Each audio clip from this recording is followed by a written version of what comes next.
A'udzu billahi minasyaitonir rajim. Bismillahirrahmanirrahim. Assalamualaikum warahmatullahi wabarakatuh.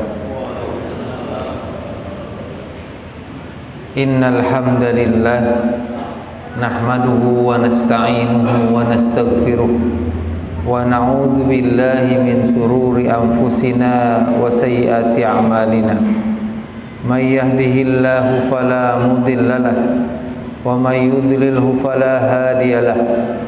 Asyhadu an la ilaha illallah wahdahu la syarika lahu wa asyhadu anna Muhammadan abduhu wa rasuluhu la nabiyya ba'dah.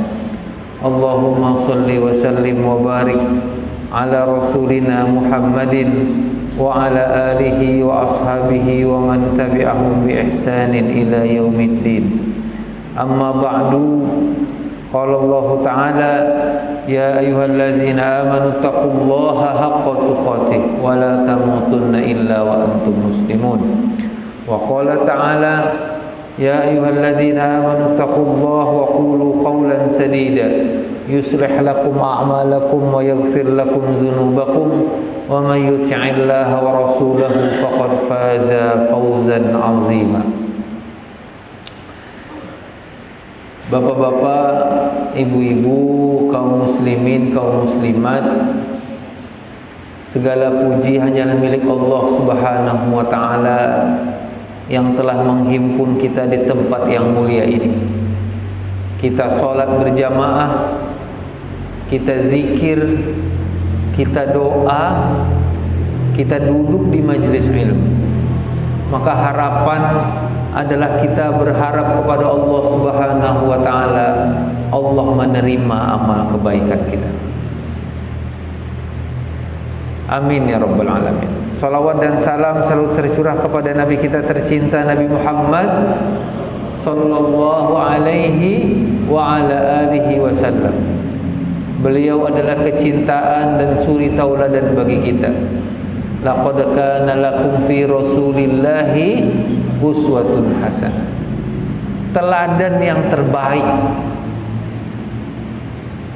Dan kita berdoa semoga Allah memasukkan kita di barisan Nabi Muhammad sallallahu alaihi wasallam. Amin ya rabbal alamin. Bapak dan ibu sekalian yang dimuliakan Allah, karena ini di bulan Maulid pula. Ini kita di bulan Rabiul Awal. Jadi biasanya penceramah adalah mengisi kajiannya dengan perihal yang terkait tentang Nabi Muhammad SAW. Tidak ada manusia di muka bumi ini, tokoh yang disebutkan, yang diceritakan sesempurna Nabi. Mulai dari panjang rambutnya, mulai dari bentuk hidungnya, mulai dari bagaimana tawanya, lalu bagaimana pundaknya, bagaimana jalannya, bagaimana makannya, bagaimana minumnya. Kalau dia berpakaian, dia mulai dengan tangan kanannya. Bahkan arah sisir rambutnya diceritakan. Nggak ada.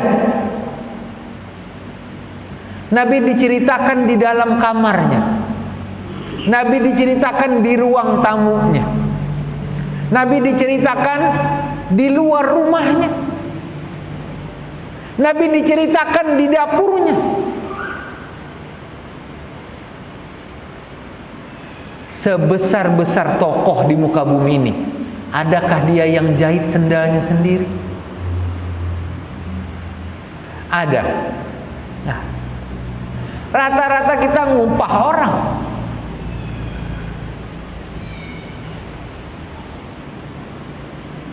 Setokoh-tokoh besar, apakah dia bantu istrinya memasak di dapurnya? Belum tentu. Itu baru dari sudut syakhsiyah Nabi, pribadi Nabi. Nabi adalah orang yang terbaik sebagai ayah.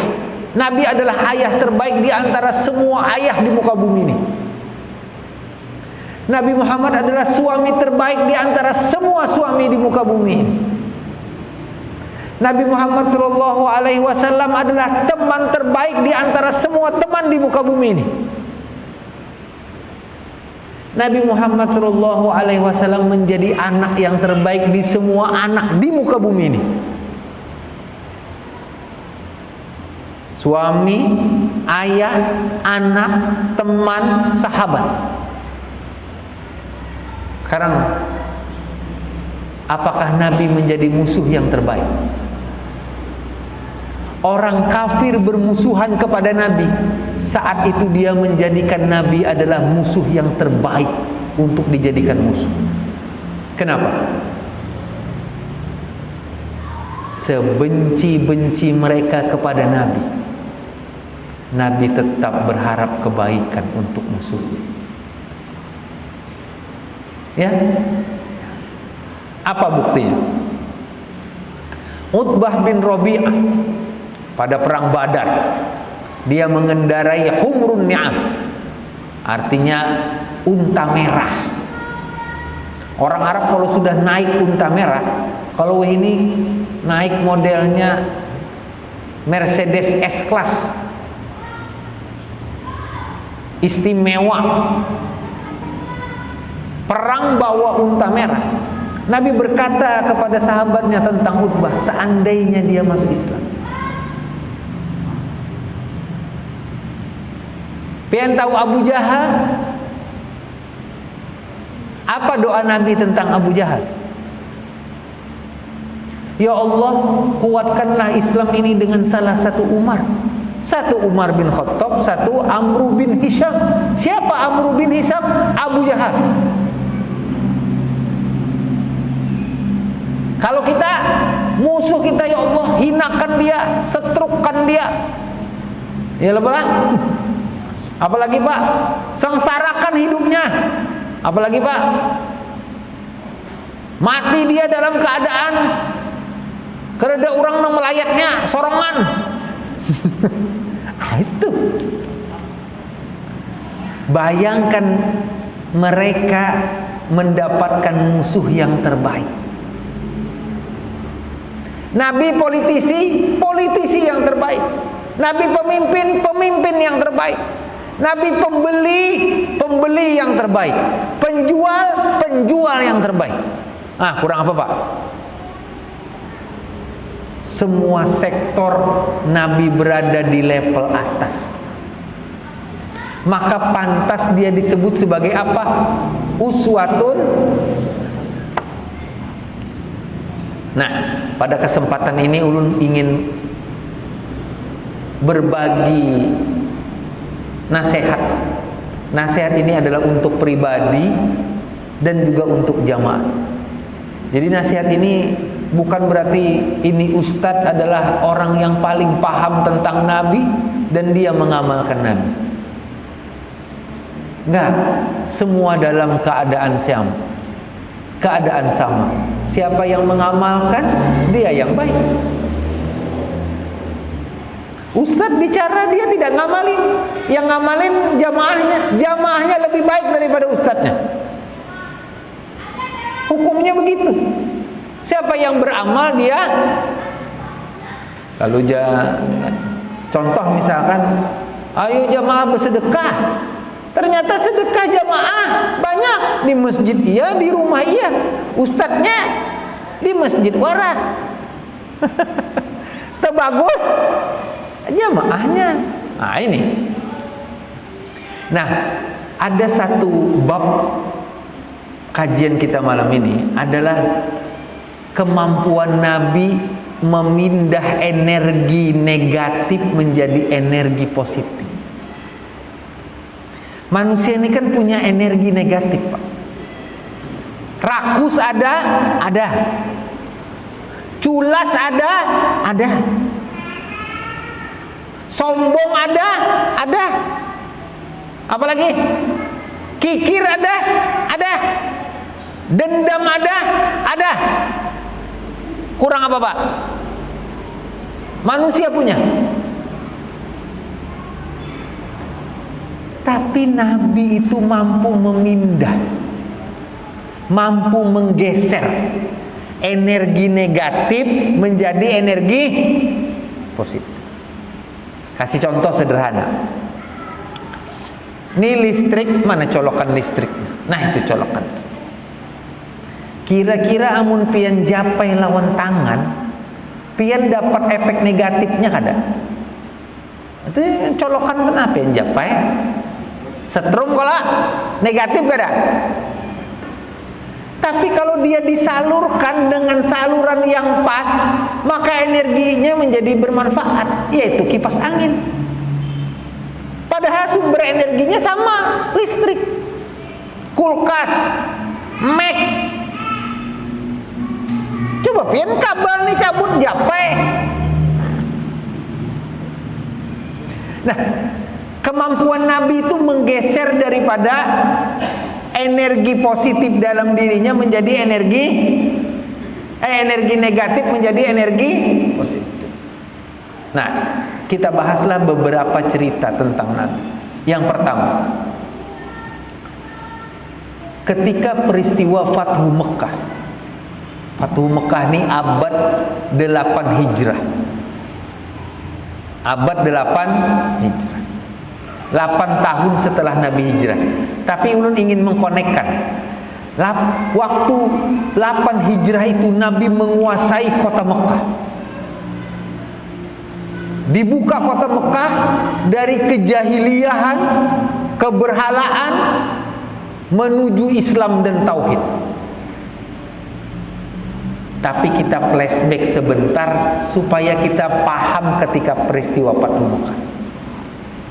Nabi diangkat menjadi Rasul umur berapa, Pak? 40. Nabi berdakwah. Setelah dakwah Nabi secara sembunyi-sembunyi berapa lama? 3 tahun. Berapa umur Nabi saat itu? 43. Lalu turun ayat apa? Untuk berdakwah terang-terangan. Disitulah mulai adanya cercaan, adanya hinaan, adanya ancaman, apalagi apa? Mereka langsung menyakiti Nabi. Nabi kurang apa, Pak? Disebut gila, sudah. Disebut ayan, sudah. Disebut stres, sudah. Disebut kena sihir, sudah. Sudah. Keluarganya sama, sahabatnya sama. Nabi pernah diboikot. Diboikot 3 tahun lamanya. Orang seluruh jazirah Arab tidak boleh berdagang dengan Nabi dan sahabatnya. Perjanjian itu mereka tempel di mana? Di dinding Ka'bah. Pian tahu Nabi makan apa? Nabi makan daun. Pian namun makan pucuk gumbili setiap hari, tahanlah. Turun darah. Jadi kata sahabat tuh, kami melihat kotoran-kotoran kami itu persis kotoran unta, sama makan daun. 3 tahun. Tahanlah pian lah. Nabi. Ayo. Sebelum jadi Nabi menikahkan 2 anaknya dengan 2 anak Abu Lahab, yaitu Ruqayyah dan Ummi Kulsum. Ketika Nabi berdakwah, Abu Lahab memerintahkan kepada kedua anaknya untuk ceraikan anak Nabi itu, Ruqayyah dan Ummi Kulsum.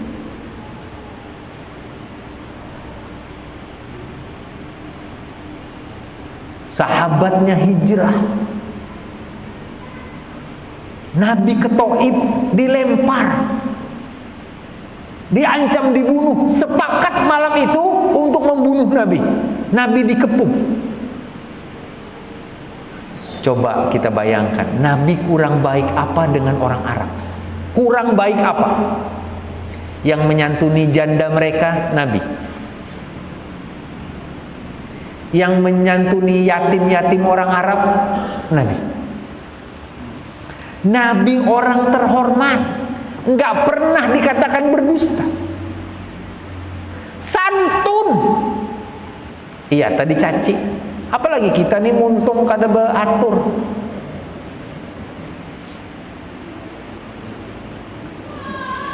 Sahab Nabi berdakwah 13 tahun di Mekah. Pian tahu berapa jumlah sahabat yang masuk Islam? 300 orang. Jadi kalau 301 tahun itu 365 hari. Ya kalau Pak, berarti sehari sikung kada sampai 13 tahun cuma 300. Berarti berapa Pak? Setahun berapa? 4 lah. Kada sampai, aja hitung sorongan pian. Kalau saya 4 menghitung di sini, nah, temakan apa namanya? Temakan waktu. Anggaplah sangat sedikit. Terusir Nabi dari kota yang paling dicintainya. Sampai Nabi di Madinah. Perang Badar, perang Uhud, perang Khandaq. Nabi mengepung orang Yahudi. Lalu Nabi menguasai kota Mekah. 8 tahun kemudian, saat 8 tahun sebelumnya dia terusir. Waktu yang panjang? Enggak. 8 tahun. Nabi bawa pasukan berapa jumlahnya? 10.000. Ketika dikepung, ada hadisnya. Ketika dikepung, inilah yang ulun katakan, Nabi mengubah energi negatif menjadi energi. Pian kalau dendam, kira-kira pian apakan kalau pian dapat kuasa? Kalau dalam bahasa Banjarnya pai lincai. Tahu lincai? Lincai itu apa ya Pak? Kalau bahasa Wuhin itu, bahasa Jawanya penyet. Tahu dipenyet. Nah, mana ditikin lawan anu pulang ulak-ulak pulang lah. Sudah disambal, ditikin pulang. Sakit banget. Nah, Nabi merasa seperti itu, sakit dan sakit lagi sahabatnya. Nabi merasakan sakit dirinya, sakit terhadap perasaan dia terhadap sakitnya sahabat-sahabatnya. Tatkala itu semua dikepung, orang-orang Ansor, pian tahu orang Ansor? Orang Ansor ini kan bantu Nabi perang. Waktu perang bersama Nabi, keluarga mereka ada yang mati, ada. Anak mereka ada yang mati, ada. Ayah mereka ada yang mati, ada. Mereka, Nabi, model bahasa inilah, jangan ragu-ragu Nabi, langsung aja. Nah, pada kita, lalu Nabi dikumpulkan orang Quraisy, Arab orang Quraisy kumpul. Apa kata Nabi? Ya ma'syara Quraisyin, ma tarawna anni fa'ilun bikum. Hei orang Quraisy, ini sudah terkepung. Kira-kira dalam pandangan kalian, aku ini akan berbuat apa? Pian tahu, Nabi pernah mengepung orang Yahudi, dan saat itu dipanggil Sa'ad bin Mu'az. Kata Sa'ad, wahai Nabi, karena mereka berkhianat terhadap perjanjian mereka dengan kaum muslimin, tatak habis Nabi. Kata Nabi kepada Sa'ad, kau berhukum dengan hukum Allah dan Rasul, tatak habis. Sekarang bagaimana nasib orang Quraisy? Orang Quraisy tahu Bagaimana Nabi dengan orang Yahudi? Ini cagar kita jilid 2. Tapi orang Quraisy ini hebat. Orang Quraisy ini kan keluarga Nabi semua. Ayo, sepupu Nabi ada di situ. Apa kata orang Quraisy? Datang orang Quraisy. Dia bilang begini pada Nabi. Kata Nabi tadi kan begini. Kalian tahu nggak? Kira-kira dalam pandangan kalian aku ini berbuat apa? Ujar orang Quraisy semuanya. Nang terkepung itu. Khairon. Enggak, ikam kada dapat nang ikam hendak perbuat kepada kami kecuali kebaikan. Soalnya apa? Ahun karim wa ibnu karim. Ikam ni kan ding sanak nang mulia, sepupu nang mulia. Bahasa wahininya gini Pak. Kita kan beding sanakan kalau. Bahasa wahini dah. Sudah terancam lalu wae beding sanak. Semalam kada. Coba biarlah. Tak waktu orang ni sugih. Siapa engkau? Pas lagi dotong ding sanak lah. Lalu wae ding sanak lah. Semalam kemana? Nah, lalu apa kata Nabi Muhammad SAW? Izhabu fa innahum tulaqa. Kalian pergilah. Semua kalian dalam keadaan bebas. Bebas. Dalam riwayat Nabi berkata apa? Dalam riwayat yang lain, siapa yang masuk Islam dia selamat. Siapa yang masuk rumah Abu Sufyan dia selamat. Siapa yang masuk Masjidil Haram dia selamat. Siapa yang masuk rumahnya dia mengunci rumahnya, dia selamat. Nabi mengubah dendam dengan pesan perdamaian. Ini yang membuat takjub dunia. Kurang apa permusuhan orang Quraisy itu kepada Nabi? Tapi Nabi berharap kebaikan. Coba bayangkan, sekiranya Nabi memutuskan untuk membunuh mereka, apa yang terjadi? Bisa jadi kebaikan tidak banyak. Ketika Nabi membawa pesan kedamaian, mereka langsung berbondong-bondong masuk Islam. Makanya pian bacakan, idza jaa nasrullah wa ra'aitan nasa yadkhuluna fi dinillahi afwaj. Mereka langsung berbondong-bondong. Ini Nabi. Nah, Bapak dan Ibu sekalian, itulah diri kita sekarang. Kita mampu enggak mengubah dendam menjadi pemaaf? Mengubah benci menjadikan mendoakan? Mampu enggak? Kalau pian mampu,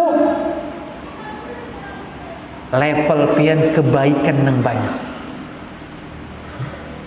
Ustaz, ulun ni kan disakiti rancak benar. Ditipunya berulang kali ulun benar nang pina bungul.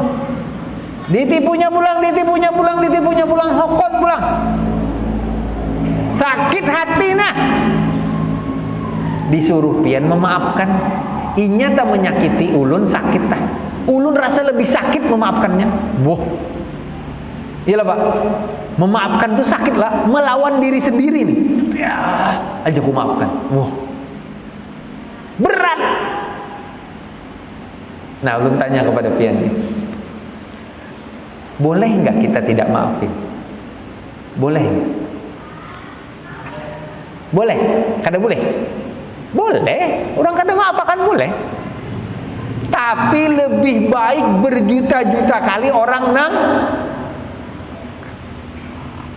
Kenapa? Amun pian kada maafkan dia, pian akan kena urusan di akhirat. Pian akan dipanggil, akan mengadu, Pak, ya Allah, dia menzolimi ulun. Makanya kan ada cerita, kata Rasul, akan ada orang yang muflis, bangkrut.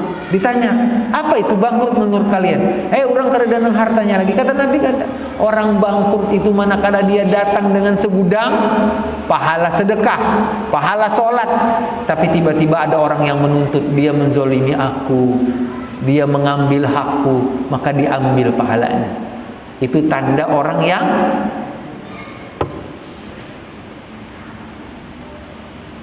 hendak jadi itukah? Hendak jadi penuntut? Maulah. Amun hendak jadi penuntut, pian kan dosa apa kan?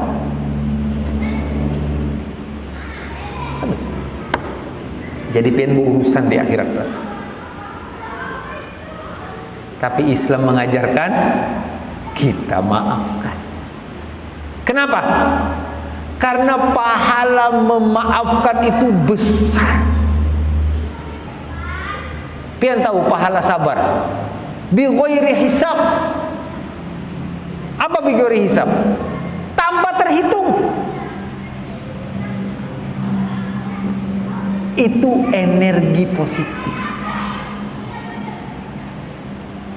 Nah, Bapak dan Ibu sekalian yang dimuliakan, itulah yang kita tiru dari Nabi.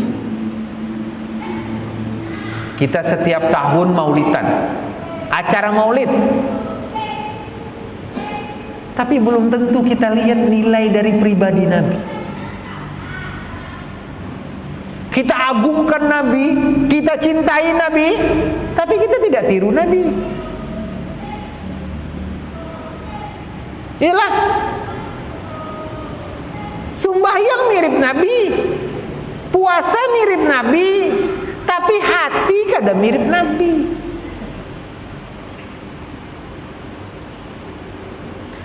Lalu kan itu kan Nabi, Ustaz, lain kita. Loh kalau begitu apa fungsi arti uswatun hasanah? Coba pian lanjutkan ayat itu apa? Laqad kana lakum fi Rasulillahi uswatun hasanah. Apa artinya? Telah terdapat suri tauladan yang terbaik dari pribadi Nabi Muhammad sallallahu alaihi wasallam. Liman kana yarjullaha wal yaumal akhir. Bagi siapa? Mereka yang mengharapkan pahala di sisi Allah di hari kiamat kelak, balasan yang terbaik. Wa dzakarallaha katsira. Dia banyak mengingat Allah. Ini jangan tiru Nabi hanya siwaknya, tapi lisannya. Ya balah, kita bersiwak, gosok gigi, niru Nabi, tapi lisan kita masih kotor. Kita ngangkat takbir Allahu Akbar, iya salat kita mengikuti Nabi, tapi habis salat kita ngambil hak orang. Nah, itulah. Dan kalau kita memaafkan, energi positif datang kepada kita. Wih, ini bahasanya apa? Aura. Tahu aura? Lihat ya, orang nang pemaaf tuh teduh, muhanya nyaman, pina bebanyuan. Orang nang kada pemaaf tuh karas. Ujur orang pelihara itu gumbili kada hapuk. Kada hapuk Jawa. Kada nyaman kalau bakaras. Ya. Kenapa jurang Banjar tuh nang kada nyaman tuh dibuang lepek meluak. Ya meluak. Nah, Bapak dan Ibu sekalian ada. Nah, yang kedua. Ini jam berapa sudah, Pak? Berapa menit lagi? Laos lagi? 40 lagi? Wah, aduh,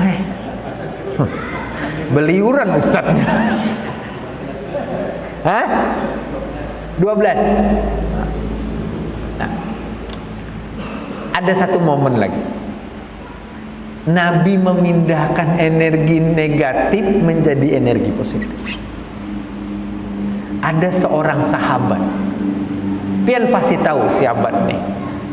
Tapi ini orang istimewa. Dia namanya Wahsy. Namanya Wahsy. Siapa Wahsy? Pian pernah dengar cerita tentang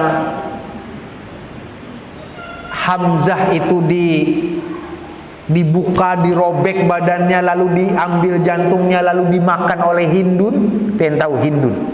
Cerita itu. Cerita itu nggak ada dasarnya. Nggak ada dasarnya. Pian tahu Hindun itu siapa? Hindun itu mertua Nabi. Hindun itu suaminya Abu Sufyan. Punya anak Muawiyah, penulis wahyu. Punya anak namanya Ummu Habibah. Siapa? Istri Nabi. Makanya ulama hadis menolak cerita. Tapi cerita itu ada nggak? Memang ada. Tapi benar dan tidaknya ulama menyepakati tidak benar. Apa buktinya? Nah, ini kita tahu. Apa buktinya? Hindun masuk Islam, Nabi masih bertemu dengannya, bertatap muka, bercakap-cakap. Hindun konsultasi terhadap Abu Sufyan yang sedikit pelit dengan istrinya. Ada hadisnya. Entarlah pada kesempatan lain ulun ceritakan. Suami nengkar tapi pelit benar. Bahasa wihini itu engken lawan bini. Hindun pernah curhat lawan Nabi tentang cerita, tapi Nabi bercakap-cakap enggak cakap. Kita kembali ke Wahsy. Siapa Wahsy? Dia yang membunuh Hamzah. Suruhan siapa? Nah, ini kita harus tahu. Suruhan siapa? Dia keponakannya yang orang Quraisy jatuh pada perang Badar. Kan Hamzah itu meninggal pada perang Uhud setelah perang Badar, setahun kemudian.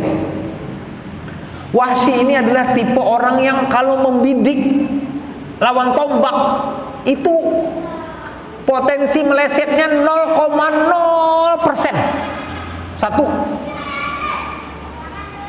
Bahasa wihininya tuh Pak sniper.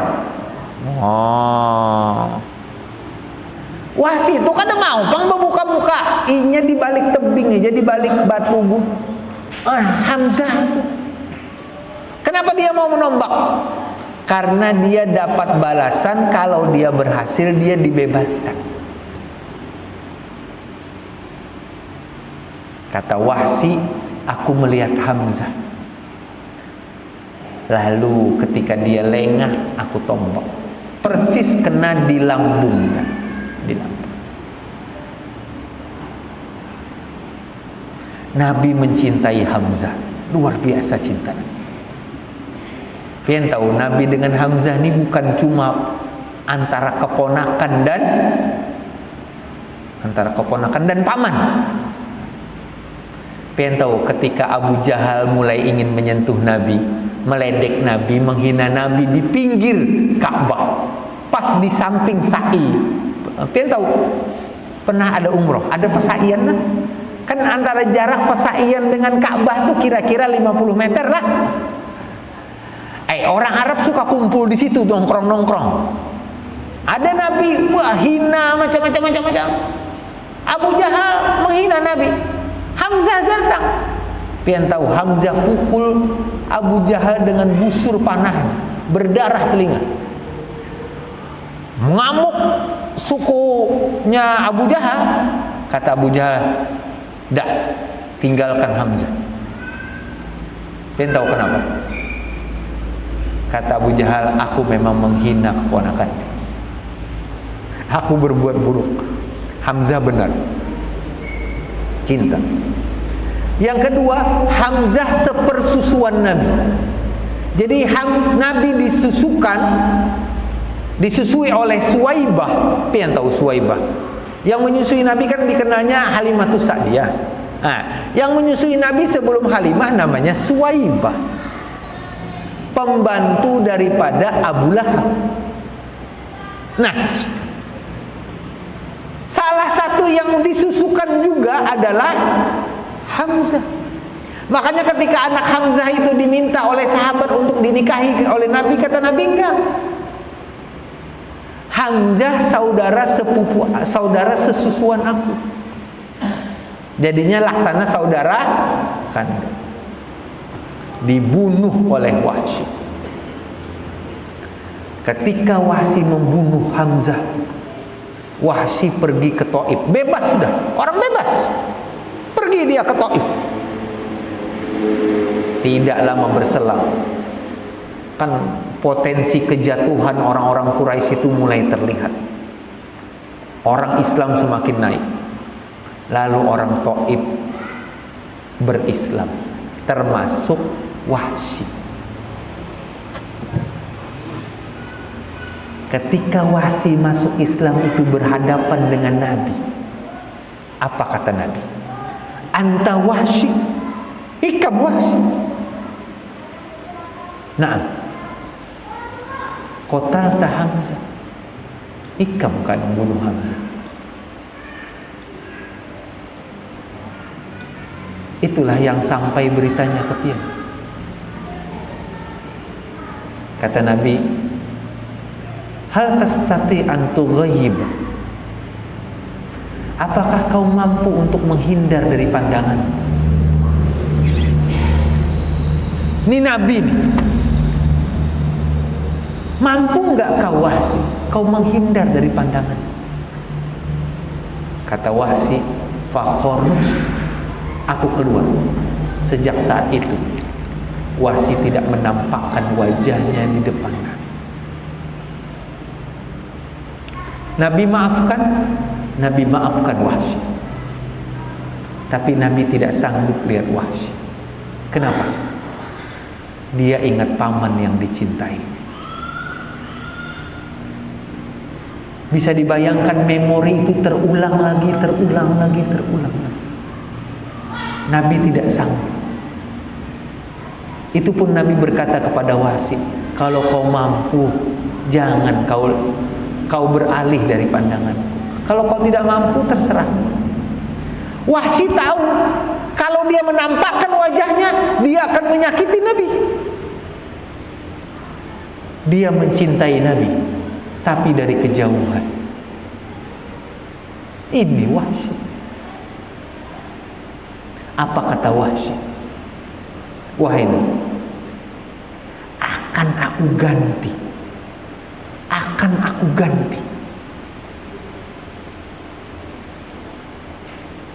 Nabi meninggal,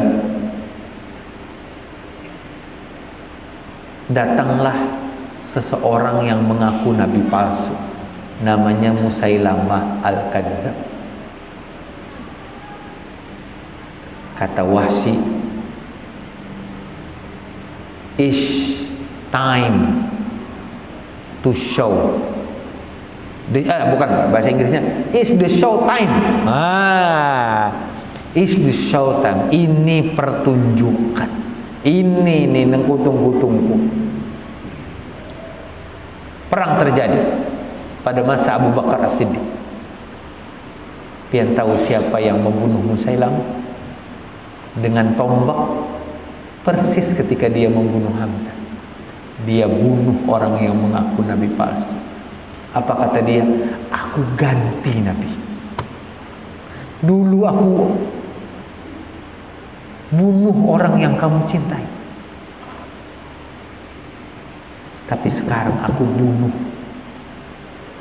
orang yang dibenci kaum muslimin, karena tidak ada nabi selain daripada berakhirnya dengan diutusnya Nabi Muhammad SAW. Orang-orang bertanya, siapa yang membunuh Wahsy? Dalam Sahih Bukhari diceritakan begitu. Jadi ketika Musailamah terbunuh tuh, Musailamah mati. Jadi mereka bertanya, siapa yang bunuh? Tertulislah di situ, Al-Abdul Aswad, budak hitam. Wahsy kada bepadah. nih nang bunuh nah. Mun kita kalau siapa nang nyumbang banyak mana nang atap nih. Ini nah orang mah. Oh gitu kan. Wah sih kita. Siapa yang bunuh Musailamah? Al-Abdul Aswad, budak hitam. Padahal siapa yang disebut budak hitam tuh? Inyalah. Tuh hebat Allah. Nah, dari pelajaran ini kita bisa mengambil, kalau pian melihat orang yang selalu menyakiti pian tuh, pian boleh mencari jalan lain daripada melihat. Tapi pian maafkan. Ini sudah maaf kada? Tuh kan. Maafkan. Tapi jangan jualan pura-pura kada melihat, ini salah. Oh ada inya, amun inya melihat, lihati senyum, jangan menunggu inya melihati dulu. Lihati aku ada, pas melihati berpaling, nah ini nih orang bahaya kayak ini nih. Nah azan Pak. Pun ulun lanjut 3 menit aja Pak, ulun minta 3 menit. Nah dari sini kita belajar penting banget. Apa itu? Nabi memindah energi dendam menjadi energi maaf. Nabi memindah. Yang satu Nabi maafkan semuanya. Yang satu lagi Nabi apa? Kata Nabi, bisa enggak kamu berpaling atau aku supaya tidak melihatmu lagi? Ini bapak-bapak dan ibu-ibu sekalian adalah sangat luar biasa. Sangat luar biasa.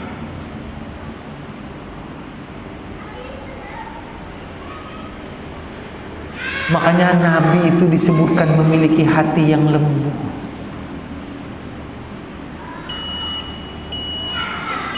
Pian kalau kepanasan ya nah.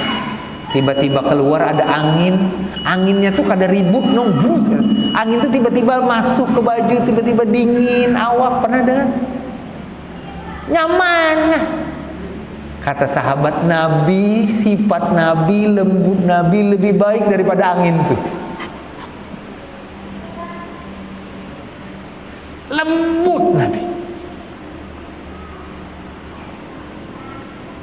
Dendam berubah jadi maaf. Mengeluh diubah jadi sabar. Takut dirubah jadi tawakal. Iyalah, iya. Takut dirubah jadi tawakal. Manusia ini kan kadang-kadang begini Pak. Tak ada musibah, ada masalah, seakan-akan dunia runtuh. Itu energi negatif. Energi positifnya apa? Sabar dan terus berjuang. Itu energi positif. Jangan sudah helah. Sudah helah itu kan. Kasih contoh sederhana. Pian garing, segaring-garingnya pian dituntut berusaha untuk sembuh. Itu hukum orang Islam. Bukan nipang takdir Allah Ta'ala. Dah. Pian sabar, iya, tapi pian berusaha untuk baik. Walaupun pian segelas, lalu pian berdoa, ya Allah sembuhkan aku dengan air putih, itu lebih baik daripada pian hanya berkata, gini pang sudah. Itu orang Islam. Energi positifnya terus hendak baik. Nah, Bapak dan Ibu sekalian yang dimuliakan Allah, itulah yang bisa ulun sampaikan. Mungkin kita berdoa, semoga Allah menganugerahkan kita menjadi orang yang pemaaf, menjadi orang yang membuka diri, menjadi orang yang memilih energi positif. Seperti yang disebutkan Al-Quran, qad aflaha man zakkaha wa qad khaba man dassaha. Beruntung orang yang mensucikan dirinya. Artinya apa? Memilih energi positif. Wa qad khaba man dassaha. Merugilah orang yang mengotori jiwanya, yaitu adalah energi negatif. Wallahu a'lam bisawab. Subhanakallahumma bihamdika asyhadu an la ilaha illa anta astaghfiruka wa atubu ilaik. Assalamualaikum warahmatullahi wabarakatuh. Ulun kada ingat lajismu sateh. Nanti Bang, habis sholat.